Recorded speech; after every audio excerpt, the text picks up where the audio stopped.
الحمد لله وكفى والصلاة والسلام على عباده أما بعد فأعوذ بالله السميع العليم من الشيطان الرجيم بسم الله الرحمن الرحيم قل تعالوا أتل ما حرم ربكم عليكم ألا تشركوا به شيئا وبالوالدين إحسانا ثم قال وبعهد الله أوفوا ذلك وصاكم به لعلكم تذكرون وأن هذا صراطي مستقيما فاتبعوه ولا تتبعوا السبل فتفرق بكم عن سبيله ذلكم وصاكم به لعلكم تتقون ثم آتينا موسى الكتاب تماما على الذي أحسن وتفصيلا لكل شيء وهدى ورحمة لعلهم بلقاء ربهم يؤمنون وهذا كتاب أنزلناه مبارك فاتبعوه واتقوه لعلكم ترحمون. صدق الله مولانا العظيم وبلغنا رسولنا النبي الكريم ونحن على ذلك من الشاهدين الشاكرين والحمد لله رب العالمين.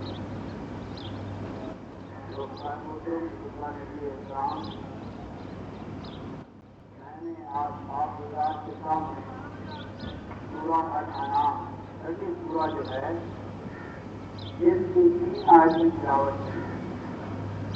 آیت 153 154 اور 155. اور یہ جو نبی پاک صلی اللہ علیہ وسلم کی سیرت کا بیان تھا یہ ان کا خلاصہ ہے. اور اس خلاصے کی اہمیت یہ ہے کہ یہ اللہ تبارک و تعالیٰ کے الفاظ ہیں، خالق و مالک کے الفاظ ہیں. اور نبی پاک صلی اللہ علیہ وسلم کے طرف سے قرآن پاک کے حوالے سے، قرآن پاک کے متن اور صفحات کے حوالے سے یہ ہم تک پہنچائے گئے ہیں. اور اس کے ساتھ ساتھ حضرت حذیفۃ الیمان یہ نبی پاک صلی اللہ علیہ وسلم کے ایک صحابی ہیں. اور ان کا خاصہ یہ ہے اصحاب میں کہ ان کو کہتے ہیں صاحب السر. حذیفۃ الیمان صاحب السر یہ آپ کے صحابی ہیں. اور ان کی خصوصیت یہ ہے کہ ان کو صاحب السر یعنی ایسا صحابی کہ جس کو نبی پاک صلی اللہ علیہ وسلم اپنا راز بتائے. صاحب السر تو رازدان ہونا رکھتا ہے محترم. اور وہ بھی اولین و آخرین کے امام نبی پاک صلی اللہ علیہ وسلم کا کتنا بڑا اعزاز ہے. پہلے تو یہی اعزاز کا کام ہے کہ نبی پاک صلی اللہ علیہ وسلم کا ایمان لائے، آپ کے ساتھ ہجرت کی، آپ کی نصرت کی، آپ کی نصرت صحبت کے نتیجے میں عظیم انعامات عطا ہوئے. اور پھر نبی پاک صلی اللہ علیہ وسلم نے ان کو اس قابل سمجھا کہ انہیں کچھ اپنے راز بتائے. تو جتنی بھی یہ حدیث ہے کہ ہوا خاطر السر کہ وہ جو خاص راز نبی پاک صلی اللہ علیہ وسلم نے آپ یعنی ذات میں یا آپ کے دل یا دماغ میں رکھے وہ کیا تھے. تو حضرت حذیفہ خود بتاتے ہیں کہ کان الناس یسألون عن نبی صلی اللہ علیہ وسلم عن خیر حاضر الامہ کہ میرے علاوہ جو دوسرے اصحاب تھے وہ عام طور پر نبی پاک صلی اللہ علیہ وسلم سے یہ پوچھا کرتے تھے کہ اس امت کی بھلائی، نیکی، کامیابی، سربراہی وہ کن کن چیزوں میں ہے، وہ کون کون سے افعال و اعمال ہیں کہ جن کو بجا لانے سے یہ امت کامیاب ہوگی، کامیاب ہوگی، سرفراز ہوگی، فتوحات اسے حاصل ہوگی۔ وَقُلْتُ أَسْأَلُ النَّبِيَّ صلی اللہ علیہ وسلم عَنِ الشَّرِّ الَّذِي يَقَعُ عَلَيْهَا فَكَيْفَ تَخْرُجُ مِنْهَا۔ لیکن میرا مزاج یہ تھا کہ میں نبی پاک صلی اللہ علیہ وسلم سے عام طور پر ایسے حالات کے بارے میں سوال کیا کرتا تھا جو اس امت کے لیے کٹھنائی کا سبب بننے والے ہیں، یعنی اس امت کے لیے کٹھنائیاں، زوال، ناکامیاں، نقصانات، یعنی منفی حوالے سے جو سچویشن یا دوسری آواز یہ امت کے لیے پیدا ہو سکتی ہے اور یہ امت اس میں گر سکتی ہے۔ ایک تو میں منفی نوعیت کے حالات جو امت کو آگے چل کر درپیش ہو سکتے ہیں ان کے بارے میں سوال کیا کرتا تھا، اور پھر میں یہ بھی پوچھا کرتا تھا کہ ان حالات سے امت کیسے نکلے گی، اس سے نکلنے کی کیا ضرورت ہوگی، وہ کیا یعنی اسباب ہوں گے کہ اگر ان کو امت اختیار کر لے گی تو وہ منفی، تقریبی اور ناکامیوں کے احوال سے، بھگت سے، گرداب سے نجات پا جائے گی۔ تو گویا حضرت حذیفہ رضی اللہ تعالیٰ عنہ نے ہمارے حوالے سے ایک بہت بڑا ہمارے اوپر احسان کیا کہ ایسے حالات کے بارے میں نبی کرم صلی اللہ علیہ وسلم سے پوچھ لیا کہ جن حالات کا آج ہم ذاتی آنکھوں سے مشاہدہ کر رہے ہیں، اور ان حالات سے نکلنے کے بجائے کہ میں آپ اپنی عقل سے، منطق سے، اجماع سے، رائے سے اور اپنے خیال سے اس کی اصلاح کی کوشش کریں، اگر ان حالات سے نکلنے کے لیے نبی پاک صلی اللہ علیہ وسلم کا علم، آپ کی حکمت، آپ کی رحمت اور آپ کو جو اللہ تعالیٰ نے مقام بلند عطا کیا ہے، تو اگر آپ نبی پاک صلی اللہ علیہ وسلم کا علم، عمل، حکمت، رحمت ہماری حاضری اور رہنما قرار پائے تو یہ بہت بڑا شرف ہے فضیلت۔ تو حضرت حذیفہ رضی اللہ تعالیٰ عنہ فرماتے ہیں کہ میں نے نبی پاک صلی اللہ علیہ وسلم سے ایک دن پوچھا کہ یہ جو ہماری امت ہے، آپ کے غلام ہیں، ماننے والے ہیں، کیا ان پر کوئی آپ کے پاس برے حالات بھی آئیں گے، کوئی ایسی صورت بھی آئے گی جو ناپسندیدہ ہوگی، انوانٹیڈ ہوگی؟ تو فرمایا ہاں۔ آپ نے کیا فرمایا؟ ہاں، مجھے میرے رب نے خبردار کیا ہے کہ اس امت پر ایسے حالات بھی آئیں گے، ایسے حالات روزگار کا غصہ اس نہیں کہ میری امت ان حالات میں، اس دور میں، اس زمانے میں اس طرح ہوگی کہ جس طرح سیلاب کے سامنے سین کا سیلاب آئے بڑا زوردار، اور اس کے سامنے پہاڑ یا بلڈنگ کیا سین کے چھوٹے موٹے وہ کس طرح اٹھتے ہیں ان کا پتہ نہیں چلتا۔ تو میری امت کا حال ہوگا دنیا کے سیلاب کے سامنے سینگوں کی طرح۔ اور فرمایا العموم طاقہ علیہا، اور اقوام عالم، دنیا جہان کی مشرک، کافر، نافرمان امتیں میری اس امت پر کس طرح چڑھائی کریں گی، کل عاقلتی الی خاصتہا، کہ جس طرح کوئی بھوکا انسان دسترخوان پر حملہ کرتا ہے، انسان وہ بھی بھوکا انسان ہے، اور بھوکے انسان کا جو دسترخوان پر، روٹیوں پر، کھانے پر حملہ ہوتا ہے، اسی طرح کا حملہ میری امت پر اقوام عالم، مشرک، کافر میری امت پر اس طرح کیا دوڑیں گے۔ آج مثلا انڈیا میں ہم دیکھتے ہیں کہ صدیوں مسلمانوں کے ماتحت رہنے والے ہندو آج مسلمانوں پر کس طرح چڑھائی کر رہے ہیں، روسائے کو طرف یہ مساجد گرائی جا رہی ہیں، نئی مساجد بنانے کی اجازت نہیں، اور وہ سینیا ہو، کشمیر ہو، یعنی کہاں وہ کون سا علاقہ ہے روسائے کو طرف جہاں مسلمانوں کے لیے آرام ہے، راحت ہے اور جان مال عزت و آبرو معقول ہے، یعنی آزاد معاشرتی طور پر غلام ہیں، اور جو غلام ہیں وہ تو ہیں. تو اقوام عالم کا ایک امت پر اس طرح چڑھائی کرنا کہ جس طرح بھوکا انسان دسترخوان پر حملہ کرتا ہے وہ ہم سال کی آنکھوں سے دیکھ رہے ہیں. ہمارا آپ کا مشاہدہ ہے، آپ اپنے مشاہدے کو تو نہیں رد کر سکتے. تو ہم حضرت حذیفہ کہتے ہیں کہ سألت النبی صلی اللہ علیہ وسلم، کہ میں نے جو نبی پاک صلی اللہ علیہ وسلم سے عرض کی کہ اگر ایسے ہی حالات میں آپ کی امت گر جائے، مبتلا ہو جائے، فمن مخرج منہا، تو ایسے حالات سے نکلنے کے لیے اور دوبارہ عزت و آبرو کے مقام پر فائز ہونے کے لیے اس امت کو کیا کرنا ہوگا؟ جس طرح آج ہم کوئی کہتا ہے احتساب کافی ہے، کوئی کہتا ہے اور یہ اتفاق کرے حکومت اور جلدی بنے. ہر آدمی، ہر پارٹی اپنا ایک منشور اور اپنا ایک قوام اور اپنا ایک نعرہ ایجنڈا لے کر کھڑی ہے، اور ہر آدمی جو اپنے اپنی تفریح بجا رہا ہے. مذہبی گروہ ہیں تو وہ اپنا راستہ آپ رہے ہیں، سیاستدان ہیں تو ان کی اپنی ترجیحات ہیں.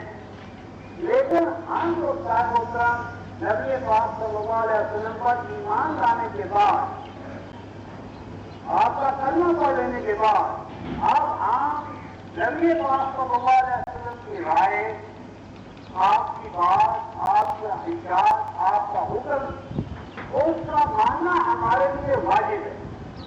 ہمارے ایمان کا تقاضا یہ ہے کہ ہم اپنی ذاتی سوچ، ذاتی رائے، ذاتی اتحاد کی بجائے نبی پاک صلی اللہ علیہ وسلم سے پوچھیں کہ انہوں نے ایسے حالات میں ہمارے لیے کیا نقطۂ اتفاق تجویز کیا ہے، کیا لائے عمل بتایا ہے، وہ قوم کی تدابیر بتائی ہے. تو ان کو اختیار کرنے پر ہم اس تقریب سے دوسرے حوال سے نجات پا سکتے ہیں. تو کتنا بڑا اللہ تبارک و تعالیٰ کا کرم رکھتا ہے محترم کہ ہمیں وہ نبوی مصطفائی تدبیر 2-4 کی طرح بتا دی گئی. اب اگر اس بتائی ہوئی چیز کو نہ اپنائیں تو یہ ڈبل جرم ہے. اس کی جگہ پر ہم اناڑی پن کا مظاہرہ کریں، عقائدوں کے پاس چلے جائیں اور اپنا اتباع کر لیں اپنے آپ کو، تو دوسری بات ہے. لیکن اللہ اور اس کے رسول صلی اللہ علیہ وسلم نے ہمارے ساتھ اپنی رحمت اور شفقت کو کام میں لانے میں نعوذ باللہ کسی طرح سے بخل سے کام نہیں لیا. تو نبی پاک صلی اللہ علیہ وسلم نے سیدنا معاذ رضی اللہ حضرت حذیفہ یمان سے یوں فرمایا کہ یا حذیفہ کا یا حذیفہ، اگر تو ان حالات میں موجود ہو تو تم نے کیا کرنا ہوگا؟ فرمایا علم سائل الجماع والانتماء فاعتزل الفرقا كلها.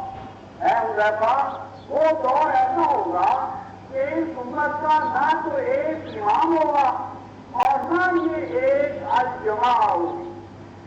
یعنی کیا بیماری ہوگی کہ ایک امت کا کوئی ایک واجب الاطاعت امام نہیں ہوگا.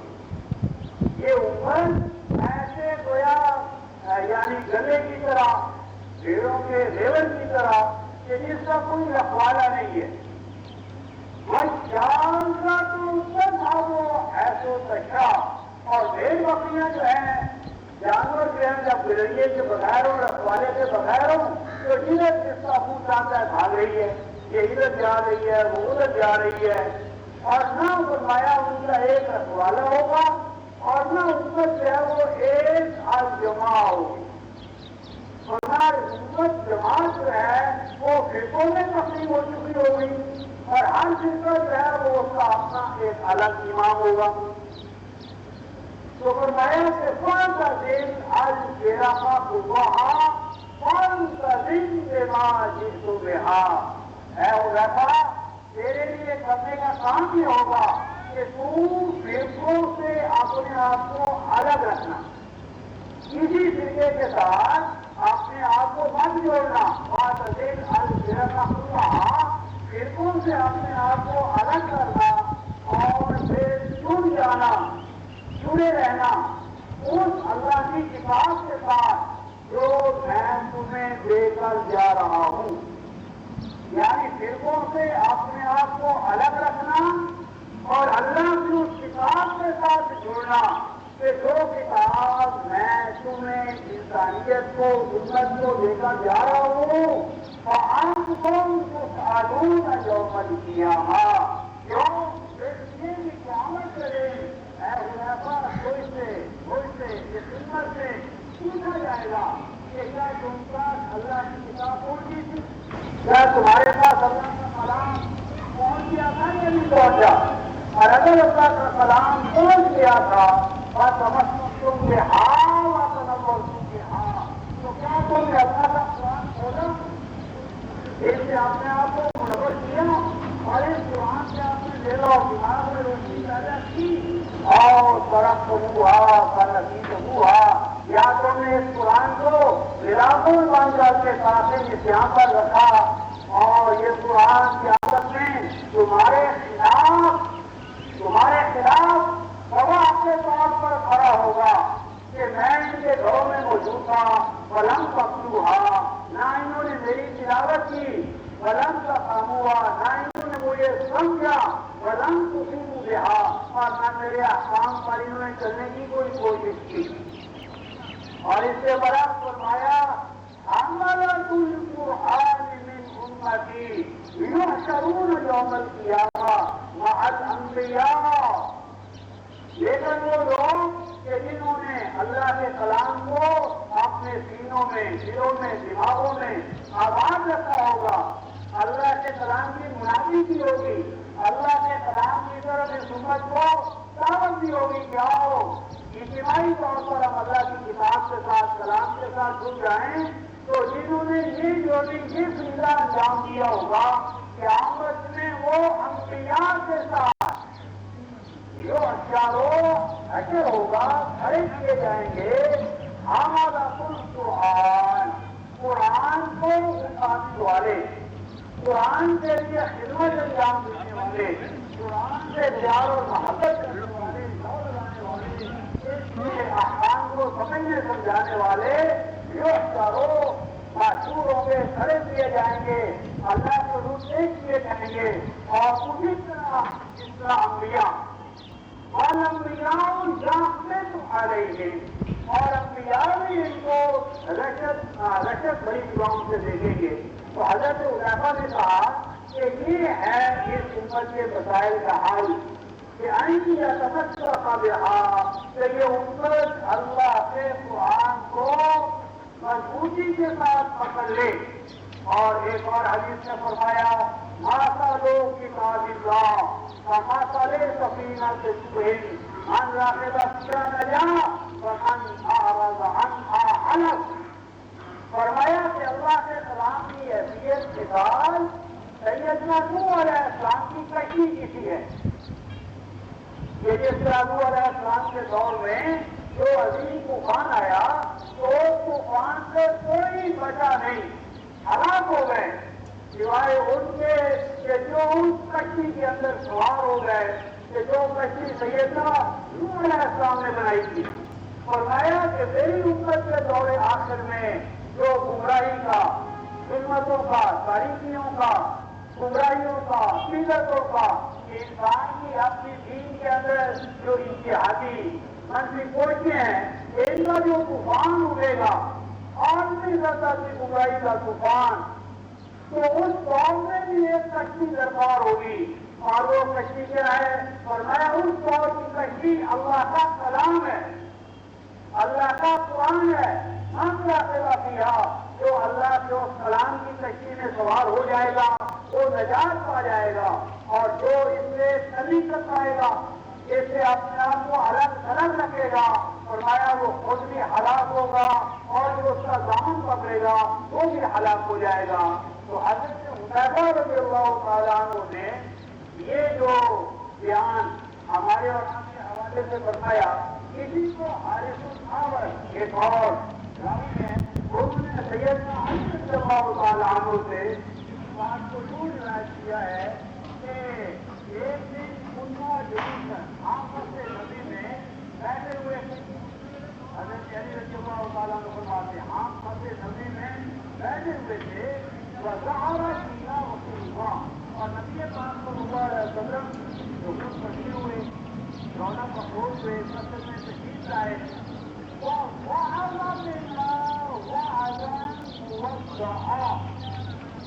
آپ نے ہمیں ایسا خطاب، ایسا وعظ، ایسا لیکچر دیا کہ وہ لیکچر یوں سمجھ میں آ رہا تھا کہ یہ آپ کا کوئی آخری خطاب ہے. جس طرح کوئی امام آئے سفر پر جا رہا ہو، پورا ہو رہا ہو، تو وہ آخری ہدایات دیتا ہے اپنے بیٹوں کو، بچوں کو، شاگردوں کو، خاصاں کو. ایسا خطاب تھا کہ جس سے پتہ نہیں چلتا تھا، ہمارے اندر یہ خاص پیدا ہوا گویا کہ آپ کا خطاب اخیر ہے، آخری خطاب ہے. اور اس کتاب میں نبی پاک صلی اللہ علیہ وسلم کیا فرمایا؟ امیر المومنین سیدنا علی رضی اللہ تعالیٰ عنہ فرماتے ہیں کہ آپ نے یاد فرمایا کہ اے میری امت، اے میرے اصحاب، ستقع علیکم الفتن. میں دیکھتا ہوں کہ جس طرح تاریخ رات ہوتی ہے، تاریخ رات لیلٌ مظلمہ، تاریخ رات آ جائے تو کیا ہوتا ہے پتہ نہیں چلتا. ہاتھ کہاں ہے، سانپ اور رسی میں، صحیح اور غلط میں امتیاز ختم ہو جاتا ہے تاریخ کی وجہ سے، تاریخی کی وجہ سے. اور میں صحیح امت پر بھی اسی طرح تاریخیاں آئیں گی اور ان تاریخیوں میں کیا ہوگا؟ فرمایا غلط کو صحیح سے پہچاننا مشکل ہو جائے گا. عالم کون ہے، ظالم کون ہے، حق کیا ہے، باطل کیا ہے، یہ چیزیں پہچاننا لوگوں کے لیے مشکل ہو جائے گی. رات کا ماحول ہوگا اور اس پر فرمایا ولیکن، لیکن اس رات میں میں تمہیں ایسی صورت بتاتا ہوں کہ رات تمہارا رات بھی ایسی ہو جائے گی کہ جس طرح 24 کا چاند چمکتا ہو، رات ایسی بن جائے گی سب کچھ ہٹا کے تارا دیکھا نہیں پیا.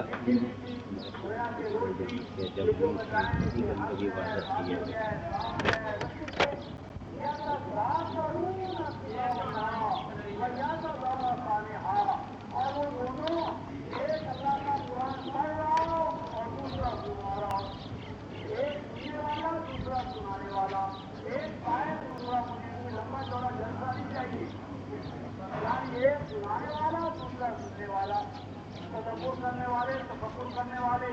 تو جب کسی زمین پر مسجدی کی شکایت نہیں ہے، کسی دکان کے اجلے پر جب آواز دو آدمی اللہ کا قرآن ہاتھ میں لے لیں، ایک کے سننے پڑھانے پر، پڑھنے پڑھانے پر، ایک کے ذکر اذکار پر اکٹھے ہو جائیں تو پھر کیا ہوگا؟ نبی پاک صلی اللہ علیہ وسلم فرماتے ہیں إِنَّا وَحَفَّتْهُمُ الْمَلَائِكَةُ وَنَزَلَ غَشِيَتْهُمُ الرَّحْمَةُ وَأَنزَلَ اللَّهُ عَلَيْهِمُ السَّكِينَةَ. ان دو آدمیوں کا زیادہ وہ ضرور ہے، دو آدمی بھی ہوں تو کیا ہوگا؟ اللہ تبارک و تعالیٰ اپنے ملائکہ کی ڈیوٹی لگا دیتا ہے. ملائکہ کو بارش کو حکم ہو جاتا ہے، جاؤ میرے ان بندوں کی بیعت میں دعا پر ہوگا ان کل شیطان مارد. جاؤ میرے ان بندوں کی عبادت کرو اور ہر شیطان، تقریبات، حدیث، نقصان پہنچانے والے انسان سے، تقریبات سے میرے ان بندوں کی عبادت کرو. یعنی اللہ پاک ان بندوں کی عبادت پر اپنے ملائکہ کو مأمور فرماتے ہیں اور ان پر اپنی خاص رحمت نازل فرماتے ہیں. اور جتنا ان میں اخلاص، ایمان، نور، اتنی ان پر انزل علیہم السکینہ، اللہ پاک ان پر اپنی وہ سکینہ، وہ خاص سکون، اطمینان اور رحمت نازل فرماتے ہیں جو اصحاب بدر پر نازل فرمائی تھی.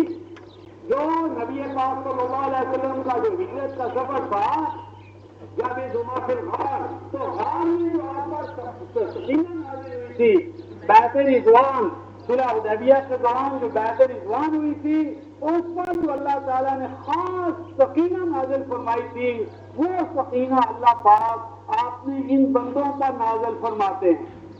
ملائکہ کے ذریعے حفاظت ہوتی ہے، رحمت خاص نازل ہوتی ہے، اور مزید رحمتوں کا اگلا مقام اور اسٹیج ہے سکینہ، سکینہ ان کو نازل ہوتی ہے۔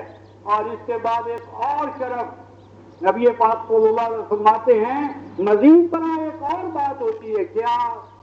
فرمایا کہ یہ زمین پر بیٹھ کر اللہ کے کلام کا ذکر اذکار کرتے ہیں، اور جیسے یہ مجلس زمین پر قائم ہوتی ہے بالکل پیرلل اسی طرح عرش پر اللہ تبارک و تعالی ایک اور مجلس برپا کرتے ہیں۔ زمین پر مجلس میں نے آپ نے قائم کی، ہم دو آدمی بیٹھ گئے، اللہ کا ذکر قرآن کلام کھول کر اس کو پڑھنے لگے، تو اللہ تبارک و تعالی عرش پر اپنے خاص جو مقام عرش ہے اس پر اللہ تبارک و تعالی ملائکہ کو بلاتے ہیں، ملائکہ اس مجلس میں حاضر ہوتے ہیں، اندازہ کریں، اور ہم زمین پر بیٹھ کر کس کا ذکر کر رہے ہیں؟ اس کا محترم اللہ کا، اس کے کلام کا، قرآن کا، اس کی حکمت کا، دانش و بینش کا، اور ہم ذاکر ہیں، ایک ذاکر ہے سنانے والا، دوسرا مذکر ہے سننے والا، اور عرش پر جو مجلس قائم ہوتی ہے رفقا محترم، اس کا ذاکر کون ہے؟ اللہ۔ اللہ تبارک و تعالی اس مجلس میں یذکرہم اللہ، اللہ تبارک و تعالی ذاکر بنتے ہیں، اللہ تبارک و تعالی ذکر کرنے والے ہوتے ہیں، والملائکۃ یسمعون، اور ملائکہ اس مجلس ذکر کے سامعین ہوتے ہیں، ناظرین ہوتے ہیں، حاضرین ہوتے ہیں۔ ملائکہ حاضرین مجلس اللہ تبارک و تعالی قائم کرتے ہیں، اور اللہ تبارک و تعالی ذکر کرنے والے ہوتے ہیں، اور اندازہ کریں ذکر کن کا ہوتا ہے؟ ذکر کیا ہوتا ہے؟ ذکر کن کا ہوتا ہے؟ فرمایا یذکرہم اللہ العباد، اللہ تبارک و تعالی اپنی اس مجلس میں اپنے ان بندوں کا ذکر کرتے ہیں، یعنی بندوں کا ذکر اللہ پاک فرماتے ہیں۔ کون سے بندے؟ فرمایا یستمعون القرآن، جو قرآن سنا رہے ہوتے ہیں، جو قرآن سن رہے ہوتے ہیں، جو قرآن پر تفکر اور تدبر کر رہے ہوتے ہیں، زمین پر بیٹھے ہوئے، فرش پر بیٹھے ہوئے، اپنے اپنے کمروں میں، گھروں میں بیٹھے ہوئے، مساجد و خانقاہوں میں بیٹھے ہوئے، وہ اللہ کے کلام کا ذکر کر رہے ہیں، اور اللہ تبارک و تعالی ان کا ذکر کرتے ہیں عرش پر ملائکہ کے سامنے، اور فرماتے ہیں انظروا الی عبادی ہؤلاء، میرے ان بندوں کو ذرا دیکھو، لن یجمعہم الا محبتی، یہ لوگ جو یہاں اکٹھے ہوئے ہیں، کیوں اکٹھے ہوئے ہیں؟ میری محبت کی وجہ سے، میرے کلام کی محبت کی وجہ سے نہیں اکٹھا کیا ان کو، مگر میرے کلام اور اس کی محبت نے، اور نہیں کھینچ کر لایا ان کو اس مقام پر، مگر میری محبت کا جذبہ۔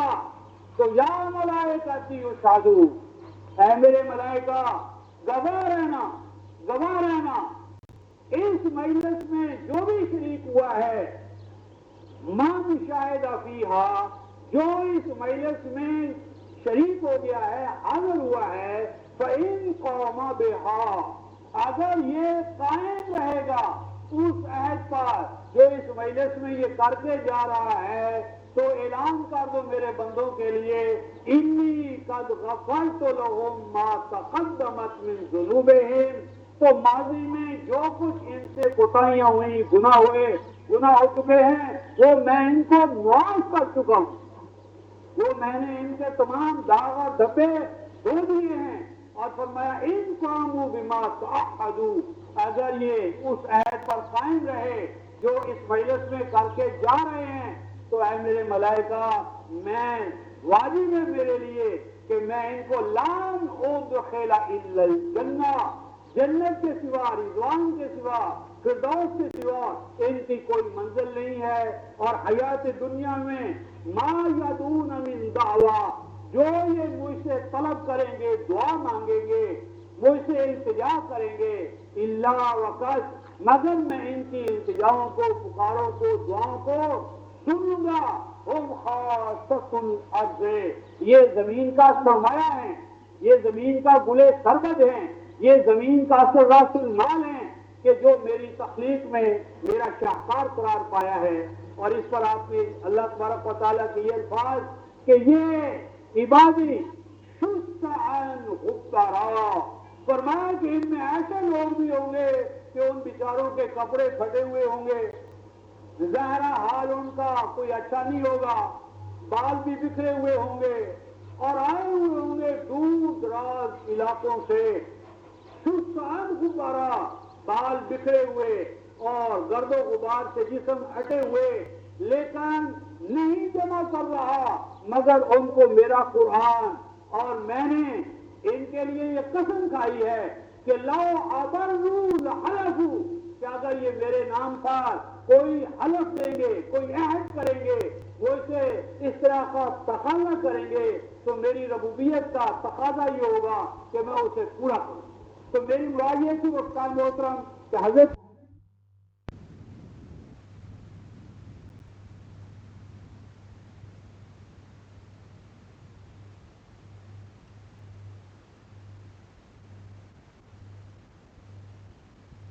میری امت کو دعوت دے گا، کشو جاذبیت اس کے لیے فضاکارانہ انداز میں کیا ہوگا، وہ محنت کرے گا، جدوجہد کرے گا، راشدہ۔ تو حضور علیہ السلام فرماتے ہیں وہ صحابہ راشدین کا مقام پائے گا جو اللہ کے کلام کی منادی کرے گا، دعوت دے گا، امت کو اس پر لائے گا، تو کیا ہوگا، فقط راشدہ، تو وہ صحابہ راشدین کا عند اللہ مقام پائے گا۔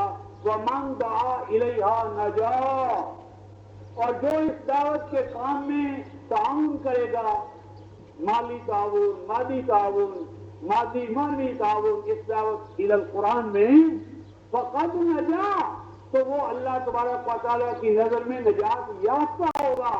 وَمَنْ حَكَمَ بِهِ عَدَلًا، اور جو اللہ کے قرآن کی حکومت قائم کرنے کے لیے، اس کے مطابق نظام حکمرانی قائم کرنے کے لیے جو افراد جدوجہد کریں گے، محنت کریں گے، عدلا، وہ اللہ تبارک و تعالیٰ کی نظر میں عادل قرار پائیں گے۔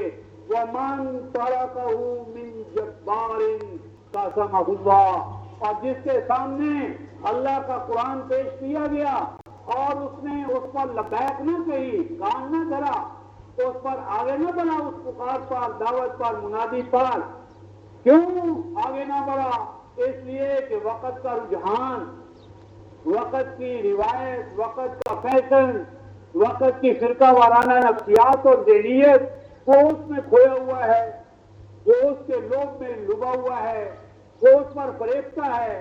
تو فرمایا کہ جو شخص پر یہ ادارہ اللہ کے کلام کی دعوت پر لبیک نہیں کہے گا، فرمایا من ترکہ من جبار قسمہ اللہ، فرمایا اس کے اندر سے ایمان کا نور جو ہے وہ آہستہ آہستہ سلب ہو جائے گا، اس کی روح ایمان کمزور اور مردہ ہو جائے گی، وہ ایک لاشا ہوگا جو بظاہر تو چلتا ہوا نظر آئے گا لیکن اندر سے ایمان، اخلاق، سیرت، کردار سب کھوکھلے ہو چکے ہوں گے۔ فَتَمَسَّكُوا بِهَا كَانْتُمْ بِهَا، اے میری امت اللہ کے کلام سے وابستہ رہنا کہ اسی میں تمہاری نجات ہے۔ یہ حضرت حذیفہ رضی اللہ تعالی عنہ کے حوالے سے جو رفتار محترم میں نے یہ حدیث آپ حضرات کے سامنے طویل پیش کی ہے، مشکات میں بھی، نسائی میں بھی، ابو داؤد میں بھی یہ مذکور ہے، اور یہ مضمون دراصل رفتار محترم قرآن حکیم کی ان آیات کا ہے جو میں نے سب سے پہلے آپ حضرات کے سامنے تلاوت کی تھی، یعنی سورہ الانعام آیت 153، 154، 155۔ ان میں اللہ تبارک و تعالیٰ یہ ارشاد فرماتے ہیں وَأَنَّ هَذَا صِرَاطِي مُسْتَقِيمًا فَاتَّبِعُوهُ وَلَا تَتَّبِعُوا السُّبُلَ فَتَفَرَّقَ بِكُمْ عَن سَبِيلِهِ۔ پہلے آغاز ہوتا ہے تعالوا، اے میری امت، اے لوگوں میرے پاس آؤ۔ یہ کون بلا رہے ہیں رفتار محترم؟ نبی پاک صلی اللہ علیہ وسلم۔ کون سے یہ بات شروع ہوتی ہے؟ اے ہمارے حبیب آپ منادی کریں، پکاریں، بلائیں، دعوت دیں، تعالو اے لوگوں آؤ میرے پاس، ہم آپ پر ایمان لائے اور آپ کی اس منادی پر لبیک کہتے ہوئے آپ کے حضور میں حاضر ہوئے۔ تو اب نبی پاک صلی اللہ علیہ وسلم کیا فرما رہے ہیں رکن محترم؟ فرماتے ان ھذا صراطی مستقیما، اے لوگوں جس کی تم صبح و شام دعا مانگتے ہو، اہدنا الصراط المستقیم، اہدنا الصراط المستقیم، اے اللہ ہمیں سیدھے راستے پر چلائے رکھ۔ وہ سیدھا راستہ ہے کیا رکن محترم؟ وہ کون سا راستہ ہے جس کی ہم تمنا کر رہے ہیں، دعا کر رہے ہیں؟ تو نبی پاک کو وہ فرماتے ہیں وَأَنَّ هَذَا صِرَاطِي مُسْتَقِيمًا، وہ سیدھا راستہ قرآن کا راستہ ہے، قرآن الصراط المستقیم ہے۔ فرمایا ان هَذَا صِرَاطِي مُسْتَقِيمًا، یہ قرآن وہ سیدھا راستہ ہے جس پر چلنے کا تم عہد کر رہے ہو۔ پس اے ایمان والو فَاتَّبِعُوهُ، سب مل کر اس قرآن کے پیچھے پیچھے چلنا، وَلَا تَتَّبِعُوا السُّبُلَ، اور قرآن سے ہٹے ہوئے راستے، پگڈنڈیاں، خاردار وادیاں، ان میں نہ کھو جانا، ان پر نہ چلنا، ان میں گم نہ ہو جانا۔ فَتَفَرَّقَ بِكُمْ عَنْ سَبِيلِهِ، ایسا کرو گے تو تمہارے اندر فرقے، گروہ، جتھے، الگ الگ پارٹیاں بن جائیں گی۔ ذالکم وصاکم بہ، یہ ہم تمہیں اس لیے نصیحت کر رہے ہیں تاکہ تم تقوی والے انعامات حاصل کرتے رہو۔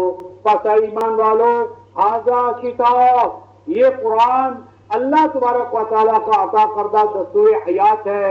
بس یہ تمہارے لیے حوض کوثر ہے، جو ہم حوض کوثر قیامت میں، حشر میں، جنت میں پینے کی تمنا رکھتے ہیں رکن محترم۔ وہ حوض کوثر کیا ہے؟ حضرت مجاہد، اکرمہ، حضرت عبداللہ ابن عباس سے روایت کرتے ہیں ذاک هو الکوثر، وہ جو حوض کوثر ہے وہ ایک تعبیر ہے، کنایا ہے قرآن سے۔ من تشرب من القرآن، جو قرآن کا پانی اس حیات دنیا میں پی لے گا وہ حوض کوثر سے بھی پانی پیے گا۔ حوض کوثر کنایا ہے، تعبیر ہے قرآن سے۔ جس نے قرآن کا پانی پیا وہ قیامت میں اس حوض سے فیض یاب ہوگا، اور جس نے اس سے اعراض کیا وہ وہاں بھی محروم ہوگا۔ تو اے لوگوں، یہ اللہ کا نازل کردہ دستور حیات کیا ہے؟ آب حیات ہے، پانی ہے۔ اور اے ایمان والو فَاتَّبِعُوهُ، اس کے پیچھے پیچھے چلو، وَاتَّقُوا، اور اس کی خلاف ورزی سے اپنے آپ کو بچاؤ۔ اور اگلے الفاظ یہ ہیں رفقائے محترم لَعَلَّكُمْ تُرْحَمُونَ۔ پورے قرآن میں رفقائے محترم 3 جگہ پر اور ایک چوتھی جگہ بھی شامل کی جا سکتی ہے، ترحمون آیا ہے کہ یہ کام کرو تاکہ تمہارے اوپر ہماری رحمت نازل ہو۔ سورہ آل عمران آیت نمبر 32، سورہ الاعراف آیت 204، سورہ النور آیت نمبر 56 اور سورہ الحجرات آیت نمبر 13۔ اور یہ مقام جو میں نے تلاوت کیا ہے، اللہ پاک فرماتے ہیں پس اے ایمان والو اس میرے کلام کے پیچھے پیچھے چلو، اس کی ہر طرح کی خلاف ورزی سے اپنے آپ کو بچاؤ۔ لعلکم ترحمون، یہ کرو گے تو تمہیں رحمتوں کے لیے دعائیں مانگنے کی ضرورت نہیں ہوگی، خود بخود میری رحمتیں تمہارے اوپر سایہ فگن ہوں گی۔ تو خلاصہ کلام یہ ہے رفقائے محترم کہ نبی پاک صلی اللہ علیہ وسلم کا پیغام آپ کا وہ کلام ہے جو اللہ کی طرف سے آپ کو عطا ہوا، اور اسی میں میری اور آپ کی نجات ہے، اور اسی میں امت کے مسائل کا حل ہے۔ اللہ پاک مجھے اور آپ سب کو اور ہم سب کو اس پر قائم ہونے کی توفیق عطا فرمائے۔ آخر دعوانا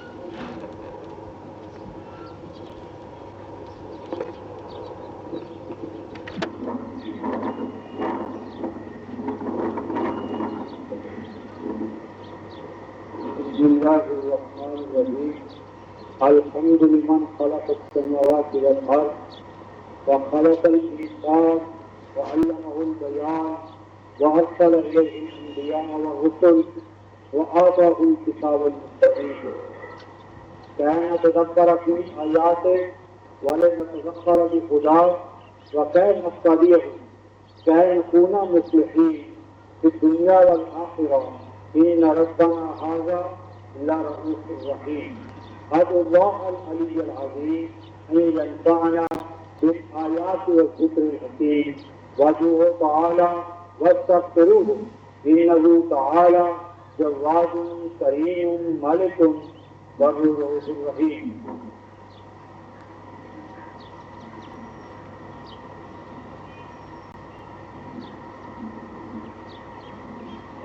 بسم الله الرحمن الرحيم.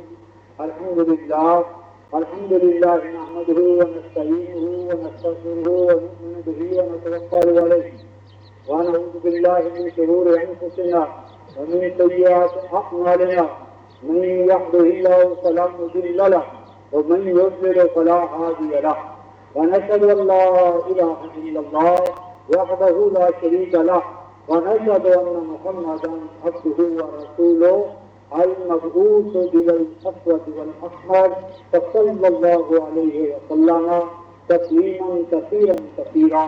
أما بعد فقال نبينا صلى الله عليه وسلم أرحم أمتي بأمتي أبو بكر وأشدهم بأمر الله عمر وأحياهم عثمان وأقداهم علي. اللهم اغفر هؤلاء الخلفاء الراشدين المحبوبين ووفقنا فنقتدي بهديهم. اللهم اغفر للمهاجرين والانصار. اللهم اغفر لأمة محمد صلى الله عليه وسلم. اللهم وفقنا لما تحب وترضى. اللهم أيد الإسلام والمسلمين يا حلال المشكلات حل مشكلاتنا ومشكلات المسلمين يا دافع البريات ادفع برياتنا وبريات المؤمنين يا شافي الأمراض اشفنا ومرضنا ومرضى المسلمين. اللهم ألف بين قلوبنا وأصلح ذات بيننا وألهم حكامنا رشدهم وخيرهم ورشد وخير هذه الأمة. اللهم أنزل علينا من سماء رحمتك ماء طاهرا مطهرا نصرا عزيزا. اللهم افتنا ومن معنا من المؤمنين والمواشي وديرنا وديارنا وأنت على كل شيء قدير. اللهم لا تحرمنا من رحمتك الواسعة وأنت كتبت على نفسك الرحمة. عباد الله رحمكم الله إن الله يأمر بالعدل والإحسان وإيتاء ذي القربى وينهى عن الفحشاء والمنكر والبغي يعظكم لعلكم تذكرون. اذكروا الله تعالى يذكركم وادعوه يستجب لكم واعلموا أن ذكر الله تعالى أعلى وأولى وأعز وأجل وأتم وأحسن أكبر والله يعلم ما تصنعون. فقوموا إلى صلاتكم ورحمة الله.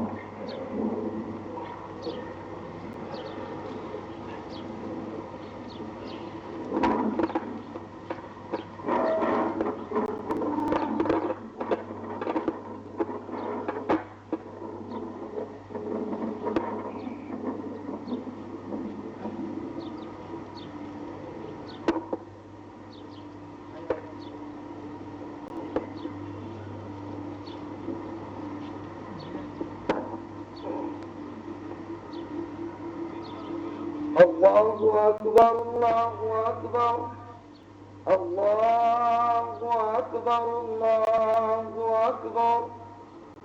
أشهد أن لا إله إلا الله أشهد أن لا إله إلا الله أشهد أن محمدا رسول الله أشهد أن محمدا رسول الله. حي على الصلاة حي على الصلاة حي على الفلاح حي على الفلاح. قد قامت الصلاة قد قامت الصلاة. الله أكبر الله أكبر لا إله إلا الله.